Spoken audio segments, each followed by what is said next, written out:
All right, ladies and gentlemen, we are going to start. I always have to stop myself giggling in the first 30 seconds. I am delighted to introduce you to the gentleman that I have with me today. As always, I introduced the brilliant humans. And as I've said from the start, my whole intention of this is to bring brilliant humans and have a great chat with them. And if I've got a brilliant human here, what I would say as an aside, if you haven't had your coffee, you're all right, because this man will stimulate your thinking. I did a tech check with Perry on Thursday, and I genuinely felt like we had 7 minutes. I felt like I'd had 3 espressos and they were doubles. So what's my experience of Perry? I was nudged. I always listen to the nudges that I get. I was nudged by several people saying, have you spoken to Perry Timms? Have you spoken to Perry Timms? And when eventually it sort of linked in, I was like, right, okay, I'm going to speak to Perry Timms. And words that come to me are, so I said wizard.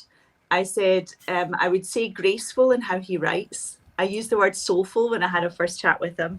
And I would definitely use the word insightful. And for me, I think those, they're all full words, as it were, but it feels like Perry wants everyone to have a full life. It feels like he wants people to live a life that is life-giving. His energy is relentless. He's chief energy officer for his business, people. Like, that's all we need to know as a title. And when I first had the conversation with Perry, I don't know if anyone watches Harry Potter, but it was like when Dumbledore goes into your head and brings out your memories. He just talked in a way that just lit me up. I always talk about, if anyone who's worked with me for a little while, they'll know that I say I get drunk on potential. I'm from Glasgow. I get drunk a lot. So, but I get drunk on potential. I felt drunk after speaking to Perry the first time. I needed carbs, Perry. And because of the way in which he thinks, the way in which he talks, you can see his mind thinking as he goes through. And so it is with my greatest delight that I get to chat with Perry this morning. Good morning. Good morning. I have to say from the outset right now, I feel quite emotional after hearing that. And that's not, anything other than just a genuine sense. So thank you for that lovely introduction. No, thank you, because it's very, very genuine. And I'm so excited. And so I always ask peeps right at the start, what are your 3 feelings as you go into this week? So I think my 3 feelings are determination. There is something about this week, I don't know why, but I feel that's right. I think the other thing I'm feeling is sincerity. I don't know why, but this week feels like it needs a lot of sincerity. Yeah. And I think my 3rd one would have to be almost like a little bit of, if you know Otto Scharmer's work, Theory U, when you go down to the bottom of it, and the presencing thing. I'm really feeling that. I really feel like I need to be present in everything that's going on this week, and the things I want to step into. It feels like, so this week, is this the first week of the 4-day week for you guys? Yes. So I consciously call it a 4-day operating week. Okay. Because those 4 days, Monday, Tuesday, Thursday and Friday, are when we're going to be operating, as in client contact, that kind of thing. So the Wednesday is literally, and I've described it several times like this, whatever's good for your soul. And that might sound really trite and hippie and Silicon Valley, but it isn't. What it's meant to reflect is the fact that since March, and the whole cascade of things that's happened since March, total on it. It's almost like determination, grit, creativity, vulnerability, whatever. And do you know what now? Without wanting to sort of overplay the privilege of being able to sit in your own bedroom that's converted into an office and work, it's exhausting. And this whole energy thing you talk about here is obviously a vital component for me. However, I've been finding myself thinking, I want to do it, I just haven't got it. Mojo, focus, whatever you want to call it. So 2 days operating, whatever's good for the soul, 2 more days operating. This is the first week of doing it. So what I love about that is that people talk about, I keep going Timothy Ferris and calling it the 4-hour work week. So that's kind of how I'm feeling. But people have been talking about it for a while. Now, obviously, there's quite a lot of tech companies that are doing it. You've got a lot of books talking about it, like shorter. But you go there. You know, the thing is that what definitely comes across when I speak to you is that, so some people talk about it, but you do it. Only just being able to do it, like this week is the week. But I think one of our team sort of commented on the LinkedIn post, it's like, from concept to, almost like design to implementation, we've done in the space of what, about a week and a half. So we're not messing around in terms of showing the intent. I think what's really interesting is the reaction that I've got from people, particularly on LinkedIn, on the post I put up on Friday, where lots and lots of people are saying, oh my goodness, I really want to know how this goes. So there's an intense curiosity about it, and I do feel like it is very much a live social experiment, but deep down it's just absolutely what's needed. And so I think I said in that blog post I put out on Saturday, will I still log on a Saturday and do a blog post? Of course I will, because I want to do that. I don't count that as part of my operating week anyway, but the operating week, Monday, Tuesday, Thursday, Friday, that's for clients. That's when we want to be like totally optimal, and at the moment we're suboptimal. So we will have measures, we will have sensations and feelings about it, but yeah, we're definitely going to do it. What chose you? I saw a few of the posts that you talked about that when you put up the post. What chose you to go for Wednesday rather than Friday? So not just to be contrary, but lots of people are kind of thinking, let's extend the weekend. Now, my experience of an elongated period of absence from operating, it takes a while to get started again. So I love the Christmas punctuation in the year, right, where you just completely escape for a couple of weeks and indulge and all that kind of stuff. But my goodness me, January back is like running uphill without doing any prep at all. So I was conscious of that. I was conscious of energy flow, and the fact that actually what happens to me lately particularly is that by the time you get to that Wednesday day, you've got through Monday, you've kind of pushed on Tuesday, and then it just seems to flatten down. And I thought, well, that's clearly where there's the lull. So why don't we pick it up? And just because Wednesday begins with a W and you can say Wellness Wednesday, it just trips off the tongue. But what really prompted me to think about it is I did a webinar, and I was talking about performance management in the time of remote working and lockdown. And I thought to myself, I bet there's lots of people who are either over-engineering performance management now, so it's even more of a chore, or they're completely stepping back and not doing it, thinking that's the last thing people want. And I thought, so how do people punctuate their week then? How do they know how well they're doing and what their success looks like, and achievements and frustrations? And I just thought punctuation, that's the word. And so Wednesday perfectly punctuates the week. Yeah, I love that. And I saw your poll. Now, when I talk about this Twitter poll, because you got like 400 votes or something on Twitter. And I'm curious for people that aren't so high. So I'm saying hey to Scott. Scott says a big hello, Scott Leaper. Thanks, so Scott. Hi. Bev and Ricky and Joanne and Janet. So hi, team. So I would say out of everyone, I mean, he may have changed his mind, but if you want to fire in questions, please fire in questions to Perry, because I think he's got a lot to say and we need to fit a lot in. So this Twitter poll was about the sort of future of work, right? Yeah, it was pretty much. There was a kind of circling argument I was seeing people not even having with each other, right? I was seeing people going, oh, come on, people. We're kidding ourselves if we think we're going to be working from our converted bedrooms or kitchen tables forever. Everybody desires social interaction. Let's get back into the office. Let's boost the economy with coffee shop purchases. I'm kind of thinking, I'm not feeling that, and I'm not sensing that from people I'm talking to. And then on the other side, absolutely, there is the question and the, I guess you'd say, sort of circumstance and perspective where it's like, but people are working from couches and, making do, and that's not right. And I thought, well, what is the sentiment out there then? What do people really feel about the options if they were presented with them? Because I think one of the things I'm really keen to see is that, we don't make these arbitrary sweeping statements, a little bit like some of the tech companies are doing by saying, okay, that's it, everybody works remotely now. They're just almost like, taking a very sort of strong direction there. And I'm thinking, where's the choice in that? And so I thought, let's give people a choice. And the options on the poll were 100% virtual, 100% in the office, 60-40 in favour of the office versus virtual, and 80-20 in favour of virtual and the office. And only giving 4 options on Twitter, I sort of laboured with how do I describe this so I don't show a bias? And that was the best I could do. But I thought that pretty much covers it, because it forces people to kind of go into one of those brackets. And what's coming out is that 80-20 in favour of virtual is about 2/3 of what people would choose had they that option to work remotely. And I deliberately framed it around office work. I am not insensitive to people who put on aprons and PPE and fluorescent jackets and get in trucks. Yeah, come on, man. I'm not at all talking about, they haven't got that choice. But 50% of us work at a desk. And so this is representative of 50% of people who do have that choice. And increasingly what I'm sensing is those people need to be comfortable with that choice, because they will need to connect to those people frontline, support them and connect to their work a lot more strongly. And they need to do that from the best vantage point they possibly can, which is, I would like to think, going to be their choice. And work is changing, isn't it? Because it's that whole construct of work. Because we used to say we're going to work. It used to be a place, whereas going to work means leaving the bedroom and coming to the lounge, or going. Yeah. You know, so the construct of work, you know, is different. I think was it in one of your TED Talks? I can't remember, that you actually talked about workplaces as living museums. Yes, yeah, definitely, yeah. I do see that still.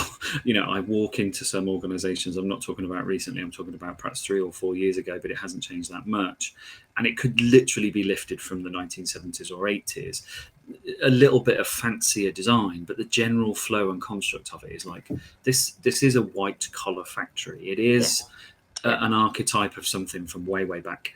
And then I go into some others which have got much more imaginative design. Now, I'm not talking about ping pong tables and bean bags, because often they're just, you know, window dressing type of things, but I am talking about a place where you can feel the hubbub, you can see the quiet space, you can sense it. A good friend of mine was partly responsible for the design of the Sky Central operation out in Hounslow sort of area, and that's got a real sense of difference and zoning and a real natural feel to it. And it's like, that's a place that's been designed not as a living museum, but as a, you know, a really breathing organism.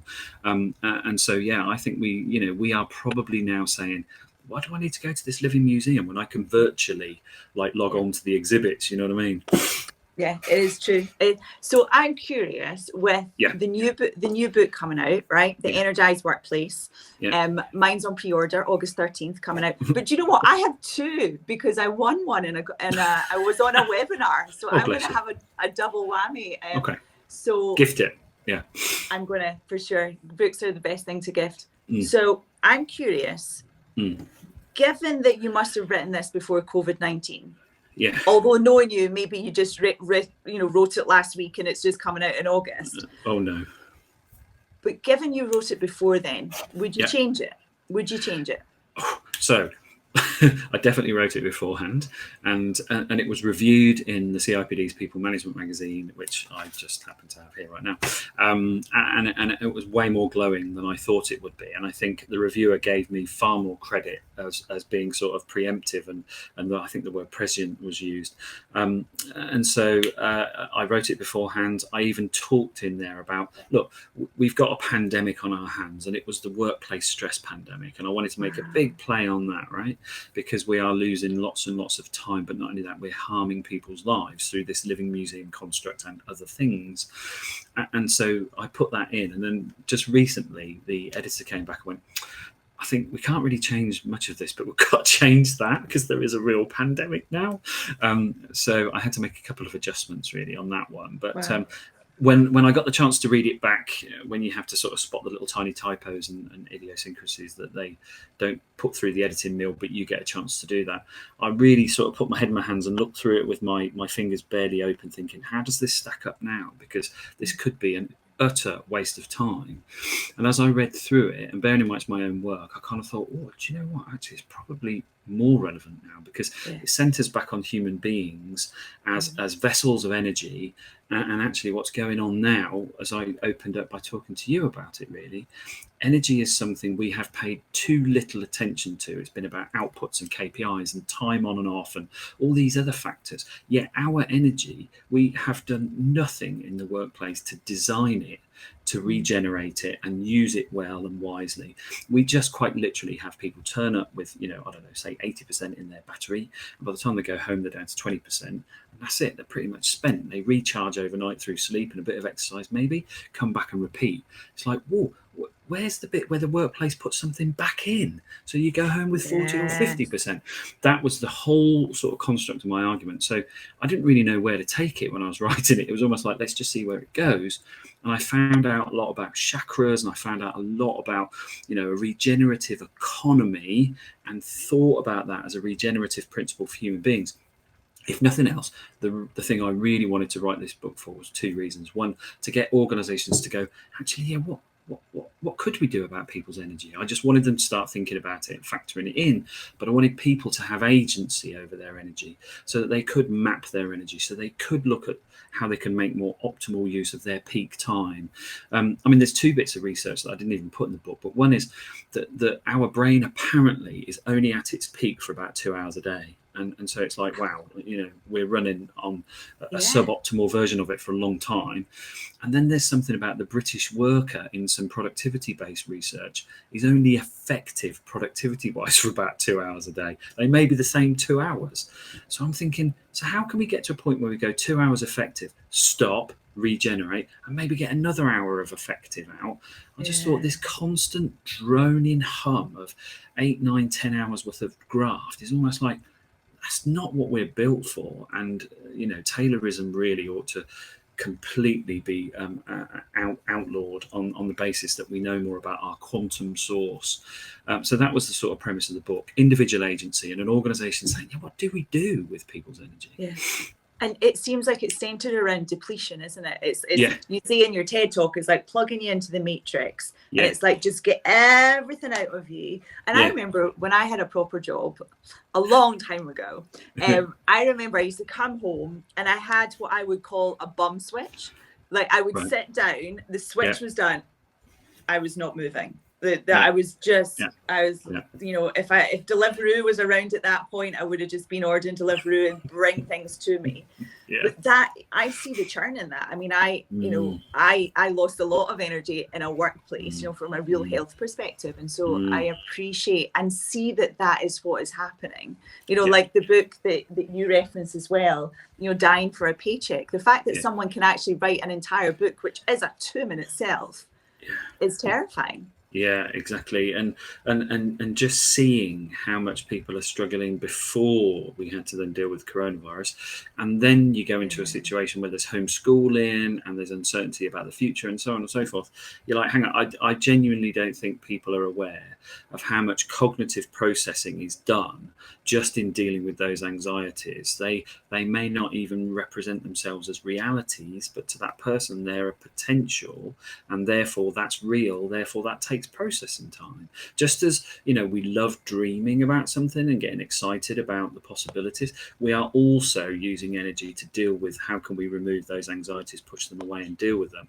Now that is almost double processing. You're trying to do your work and being worried about what's going on in the world in the future. So therefore, I think we've got to be mindful of that big time. And there's not as many, the boundaries have broken down, haven't they? So as the construct of work breaks down, as does our boundaries. And so even I noticed, and I don't know what you're like with all the Teams and the Zoom, I'm done. I'm knackered, after all the Zoom calls, and because you're over investing in the cues from people, the rapport you're having. So I feel like I'm doing more jazz hands, and it feels like that's going to be relentless for everybody going forward. I mean, I'll confess that initially when I saw Zoom fatigue, I was really skeptical about it. I was like, oh, here we go. Here's another jump on the bandwagon load of crap. And so I thought, look, this is not the platform. It's just crap meetings, but just manifesting themselves in a virtual form. And since I have kind of climbed back off my own assumptive bias on that one and kind of gone, like you are putting a lot more in a different way to it. So I think some of the things I've started to introduce, even in the way I deliver, is again lots of punctuations. I've said to people, look, let's break out and have a chat, and then I get a chance as a facilitator to just be quiet for a bit, and then I might jump into the room on Zoom and say, hey, how's it going? And if they're okay, I'll just bugger off. And so I did one last week, and it was largely built around the design thinking concept. And the people totally got the process. They really didn't need me at all. So for a good 20 minutes out of 2 hours, I was just able to just sit and be present and think and not do anything. And I really liked it. And I had so much energy at the end of that one. I'm like, again, it's energy management, but it's different. So the relentless being on on Zooms and stuff is absolutely something we need to be mindful of. So again, it isn't the platform, it's how we design, how we interact within the platform. Drop the mic on that one. So Bev loved the whole thought about punctuation when you were talking about punctuation of the week, and asked a question as well. As work retains a virtual element and it's a significant part of work, how do we help people find the nourishment they get from physical human interaction? Janet says she's missed seeing people as well, and close proximity when we're working at a distance. Yeah. So I guess we have to accept at the moment that things like close proximity and you know, I think we all know the neuroscience behind hugging, right? It releases hormones. We know that. But I think we have to think about the circumstances and almost tailor our expectation in that situation. So it is really nice actually just to see and be in the same proximity as people, even if you're not that close to them, and just understand that you can't reach out and hug, but actually you pay more attention to them. You don't drift off into your phone. So I think there are things like that we can do. Now, again, I think part of the reason for me polling was to either give people the chance to say, I need some social contact with people, but I don't want to go back to how it was, because actually that in and of itself was overwhelming, but I had no choice. So I think we can remove the romantic idyll about being together, and I think we can also remove perhaps the harsh extraction that some people are probably saying, I never want to do that again ever, and just get realistic about the fact that we're social beasts and we are socially connected. We can make good relationships online. Like you and I have never met yet, we have a strong sense of belief, right? And if you just kind of sent me a message saying I'm a bit stuck, what do?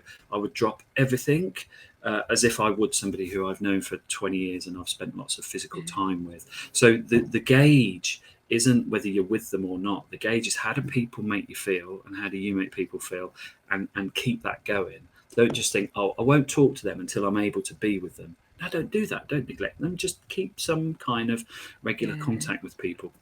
But yes, we will get back to a time where we will crave and we will be able to experience that whole being together socially again. And you know what? It will mean so much more to us because we've been denied it. So let's make the most of it. I agree with that. Scott was asking, how can offices in cities or towns make more collective decisions to support the smaller businesses that rely on their team spending power? So he's heard a brilliant tale last week about many in the financial district in Glasgow agreeing return to office numbers in tandem to support other small retailers and coffee shops. Yeah, and I love the thought of it being communal and ecosystem like. So a lot of the time I spent was having to get on a train, go down to London, and ping around zone 1 and 2 and and what I'd rather do is support a co-working space locally, support an organic coffee grower locally, and so on and so forth. And so I think it's a consciousness that we can start to think about it as an ecosystem and think, what can I do habitually that's good for me and good for others, and almost take that approach into your design very, very deliberately. Promote, help out. There's nothing to stop you from going to one of those places and going, look, I don't do your industry, I'm a consumer, but I do this sort of thing. So do you need some help with your business plan? Can we do something about leadership? Do you have to, kind of pitch to investors or a board in a very distant way, and you need them to understand how you want to be, and I can help you with that. So I think we can help each other and almost like trade and barter stuff. I'd love to think that's an easy to engineer byproduct of bringing people closer together and creating ecosystems. So I can guarantee you that I'm not the only one, but as an organisation, we are going full on with partnerships. We just want to put our arms around as many people as possible to create collectives, and that will gradually include alternative industries and those in the sort of sub area of the core of a particular entity or sector. So yeah, I totally get it and totally agree with it, and just activate it, just make the connections, build out stronger, and so on. So we've got to look after ourselves. I can see that big government versus sort of big corporate as setting the tone. In between, there's some space where micro communities and business partnerships and collaborations can really create their own little ecosystem. And the RSA call it the exodus economy, where we almost reject out from the big machine and we create our own thing. I think we'll probably see a lot of that. I love the notion of that. I mean, we were even talking at the weekend about what does it mean in terms of the high street? What does it mean? And do we now want to shop more local? How does that work? How do we Yeah. get and working with the seasons as well, you know, in Mm. terms of strawberries are not meant to be there all the year round. And so actually, you know, maybe working which feeds our energy too. That's Yeah, a seasoned workplace. You talk a definitely. lot about design. You know, Mm. Mm. you are very consciously and with volition designing your business, designing the Mm. partnerships you work with, Mm. wanting Mm. to work. It seems that you're designing the companies you want to work with. It's like, I'm going to work with you because you want the place to be a better place. Yeah. Can you talk about you're moving into your labs? So I'm really excited actually because I'm going to have a little sample of it. Cool. Yeah. But can you talk a little bit about the labs that are coming? Yeah. I'll go back actually to a moment where I realised how strong design was not featuring in what I was doing, although there were bits of it. I just hadn't really labelled it and wasn't massively consciously aware of it. So somebody I got to know was studying at Middlesex University architecture, but not from a what do you do to make a building look beautiful, for its impact on our psychology. Totally fascinated me.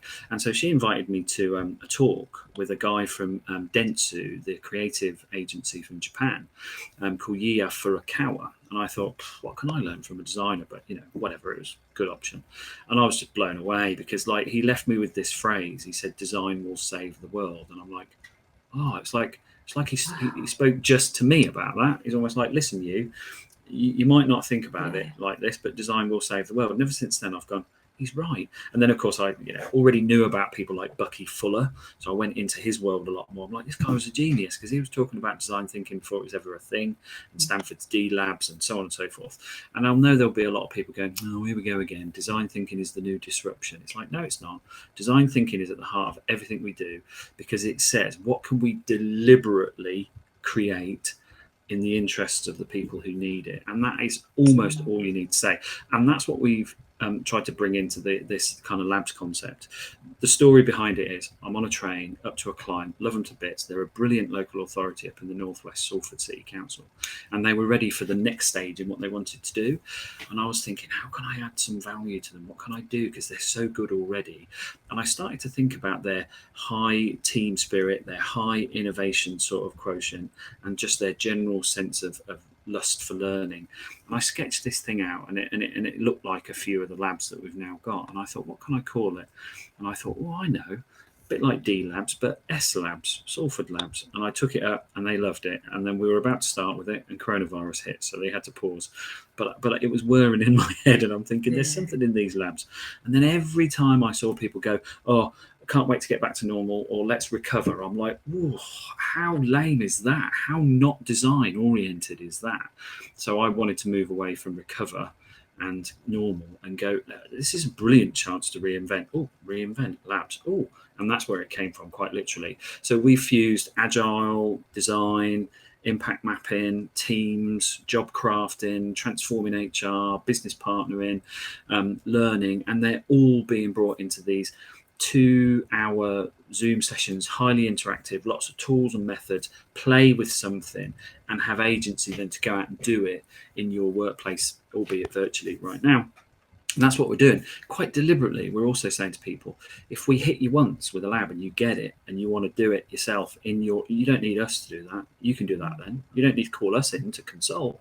If you know how to run a lab and you get it and want to do them in your own organization 50 times, you do it. So we quite consciously want to spark and ignite and then let people fan the flames themselves. And same with partners. If a partner likes the thought of them and can grow their own business off these labs, talking about the ecosystem thing, we're not going to say, oi, that's our IP. We're going to say, good, because you're helping more companies reinvent. That's exactly the ethos. And that's what we want to do. We want to just set fires in a good way all across the business world to not go back to living museums. And I think that it's those local fires that can start to build and build. And I love that notion of working in the spaces of and doing it in quite a stealth way and sort of it. And there's more. It feels like there's more flow in the space. It feels like you definitely operate in that sort of flow. I cannot wait to read the book, hear about chakras, because you talk more about consciousness and over and above what you spoke about in your first one. So what have you seen during this time that has just delighted you from an organizational perspective? Right, good question. I think probably two things, one from like an organizational perspective and one from perhaps a human perspective, so I'll save that to last. From an organizational perspective, I have seen a very strong red line between the saints and the sinners, those companies who have just not reacted well, who have not looked after people, who insist they fill in spreadsheets about every second they spend at home. Those sinners have shown up and people are like, ugh, you're ugly, you're vulgar. I didn't even realise until now just how bad you were. And then the saints have been the kind of people going, we're still paying people, we are still looking after people, we are very conscious of their well-being, we respect they've got childcare, we don't care whether you have to go and answer the door for a delivery of your vital medicines and stuff during a call. All that stuff has really shown me that there are a lot of soulful organisations out there who don't even realise they're perhaps leaning towards that, but have now probably discovered it quite wholeheartedly. So the red line's been very interesting.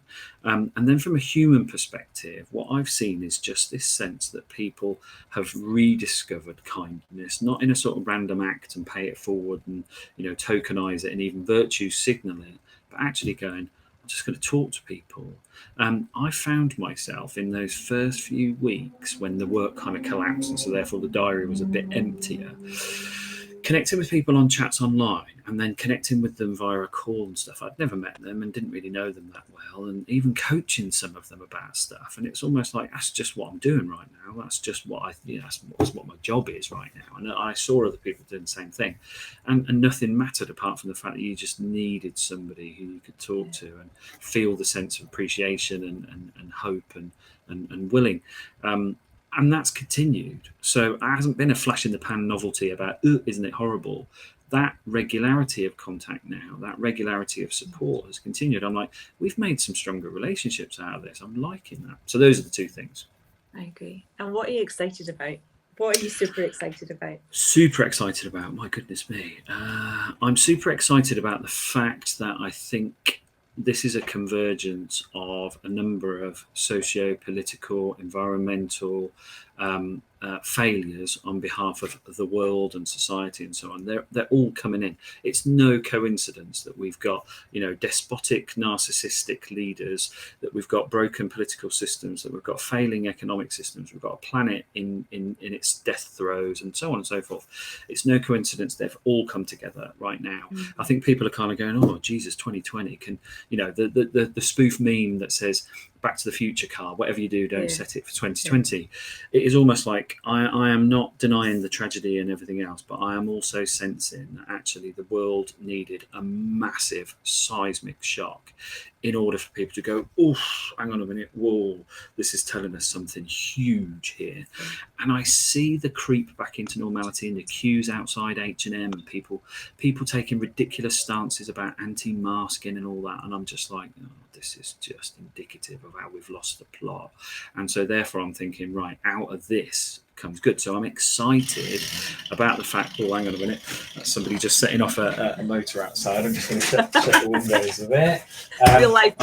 Yeah, exactly. I'm excited about the fact that we can get into that design mode, that we can say to people, right, you can either, put your head down and just hope for the best, or actually you can take some agency and grasp it and find people and work with people and put yourself in a position where you can design your own next stage.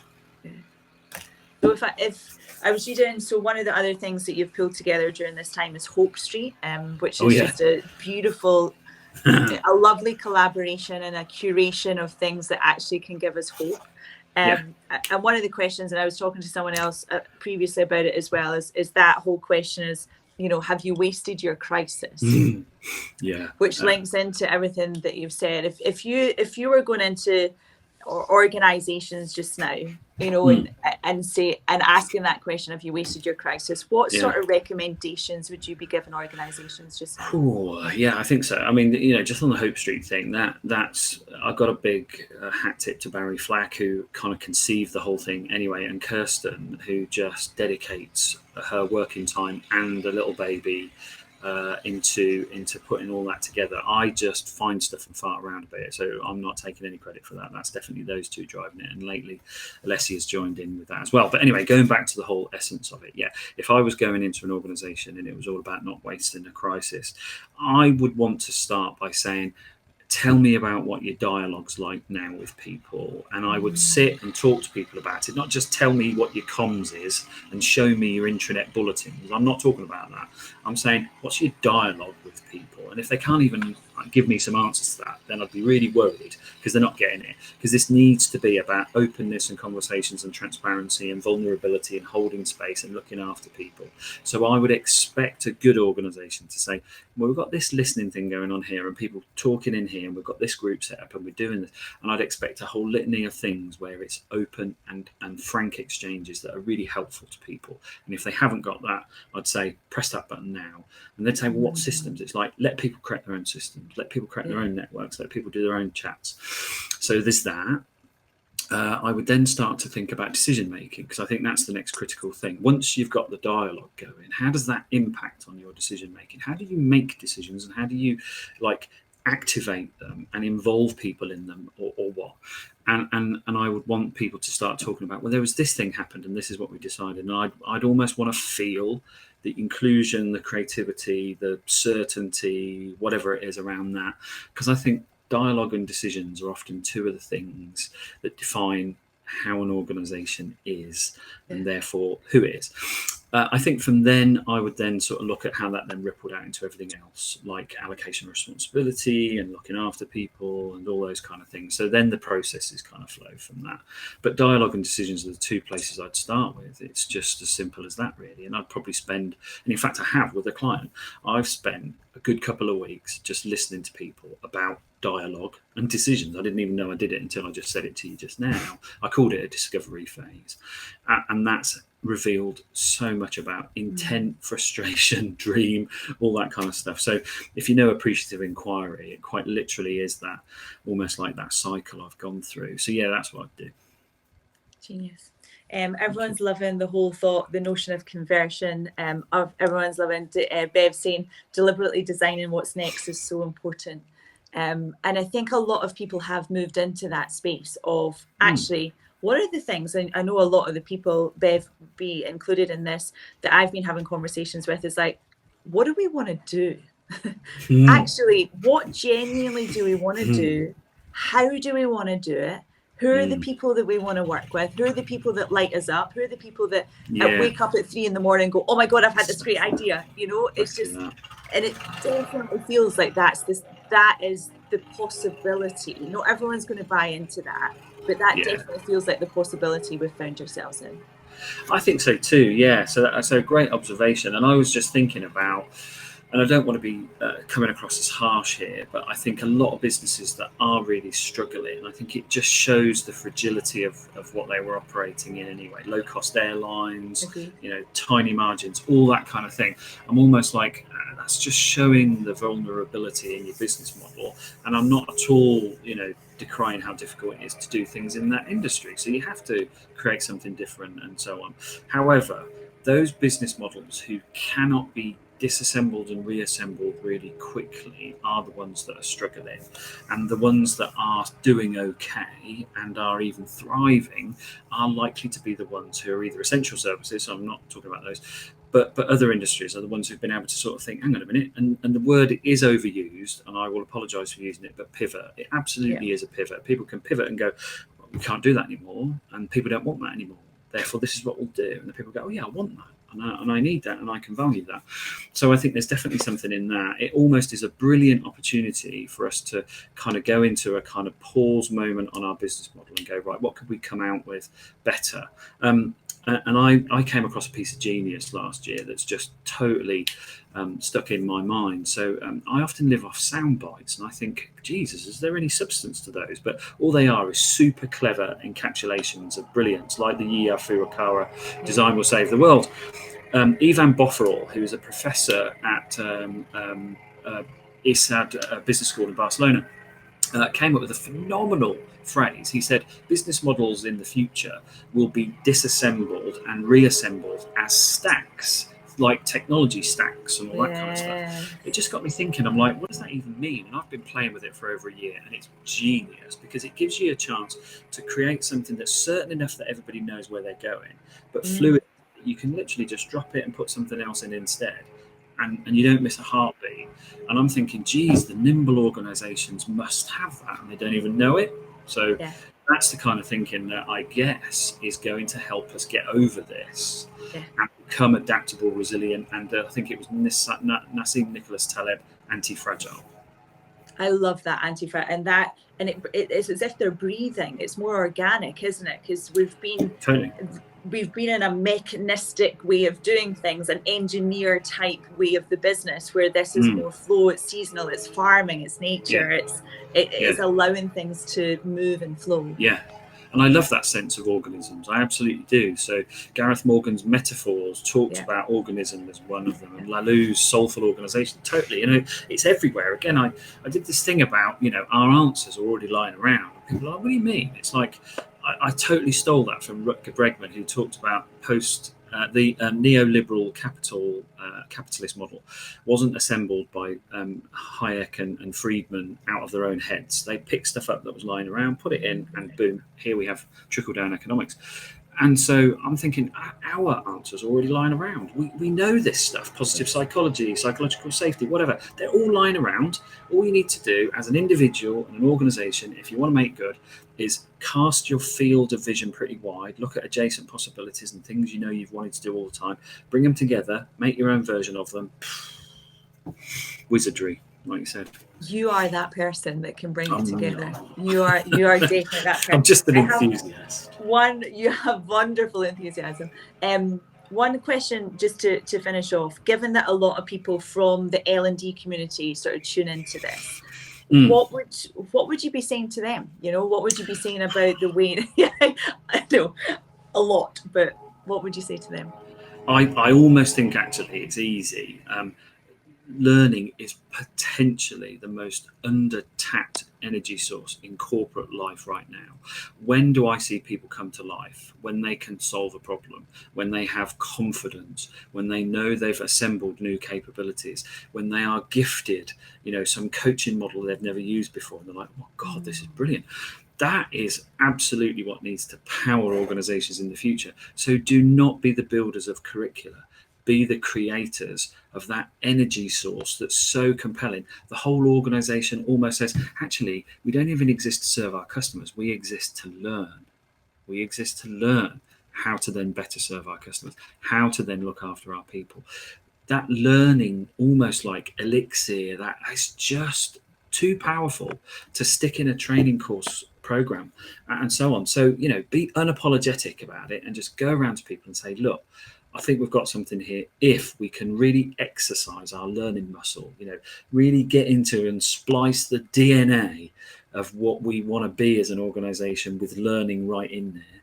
And I think, Peter Senge and, the Fifth Element and all that kind of stuff, is absolutely out there again. And so if you're in L&D, it isn't about curriculum. It's about lighting people up, like you said. It's about saying, actually, our source is the fact that we learn our way into solutions. We learn our way into excitement. We learn our way through uncertainty. It's like there's no greater superpower you could have as an organization right now than being able to learn. I have nothing else to say after that, friend. I didn't know where that would go. I am so appreciative of you giving me the time. I'm so appreciative. Like, you are. Honestly, if I could plug into that brain, I think it would just be a happy place. There's so much in there. There's so many sound bites, but the sound bites are based on deep learning and listening, and your ability to pull things together is awesome. So everyone's impressed by you and also the impressive piece of machinery outside your window. Yeah, So what, I mean, that exactly. was, yeah, I mean, people have, I mean, you've given a double whammy. So massive, some people are actually talking now about tractors. So they're now saying it's a Okay. Harley or a tractor. There's all that happening. Petrol mower, I think. But also people are saying this is definitely the time and the art of the possible. Perry, thank you for spending the morning with us. Thank you. Gosh, enjoyed it immensely. I love the fact that you come and you have those conversations. Next week, I'm going to be talking to Kat Patterson, who is basically, we've got two redheads from Scotland. And I'm calling it Murderous Conversations because Kat and I, not just because we're from Scotland and we like murder, but there's a whole host of profiling and personalities that we're going to be talking about. So that's who I'll be with on the 27th of July, scarily the last Monday in July. Perry Timms, you are absolutely a legend. Thank you so much. Likewise. And have the most beautiful, beautiful week as with everyone else listening and tuning in.